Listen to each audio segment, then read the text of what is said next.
On s'est dit, on ne peut pas passer à côté de cette occasion vraiment de faire quelque chose de ce site magnifique.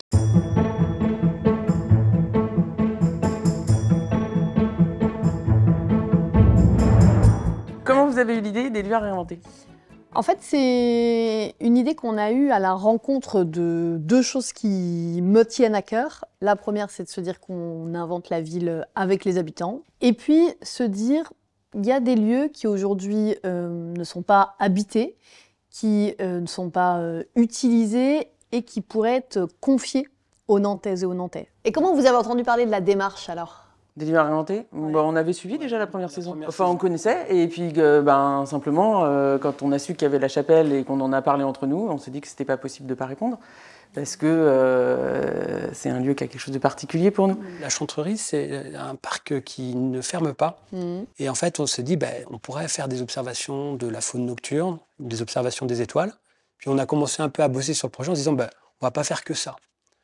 L'idée, c'est que c'est aussi un carrefour où les gens vont pouvoir se croiser. Nous, ce qu'on a découvert quand on a commencé à utiliser la chapelle, c'est que son acoustique était formidable. Il y a eu beaucoup plus de gens qui souhaitaient y faire de la musique. Donc on s'est mis à organiser des petits concerts et c'est maintenant quand même une grande partie de l'activité de l'association. Alors on a acheté plein de transats qu'on met devant, ça donne un signe que c'est ouvert et puis les gens peuvent s'arrêter quand ils savent que dans une demi-heure il y a un concert, ils attendent et voilà. Et c'est comme ça, on a participé à Scène Vagabonde, où ça a été un carton plein, avec des élèves du conservatoire qui nous ont fait des petites scènes. Et les gens étaient dans la chapelle et devant la chapelle. Un régal pour les oreilles et puis vraiment un bon moment, quoi. Ça, c'est vraiment une des choses que je trouve super dans la manière dont vous avez imaginé le projet. Parce que pour nous, ce qui était important quand on a lancé les lieux à réinventer, c'est de se dire, en fait, on fait confiance aux Nantaises et aux Nantais, du début à la fin. On fait confiance aux porteurs du projet, à qui on confie les clés d'espace de la ville à réinventer. On fait confiance aux Nantais, puisque c'est les Nantais qui ont voté pour choisir quel projet était retenu. Et je trouve qu'il y a quelque chose de ce fil, quand on vous entend raconter, que du coup, vous confiez vous-même temporairement l'espace à des artistes, des musiciens, demain des comédiens, si je comprends bien. Et ça, ce fil, je trouve qu'il est assez nantais, en fait, dans la manière de pouvoir faire des choses ensemble. Il est plutôt assez subtil dans la façon dont vous avez engagé le projet. Des partenariats multiples, parce qu'en fait, plus il y a de collectifs, d'une manière générale.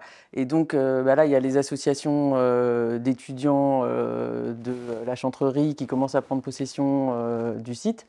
Nous, on a noué aussi des partenariats avec d'autres associations qui donnent des coups de main pour la programmation.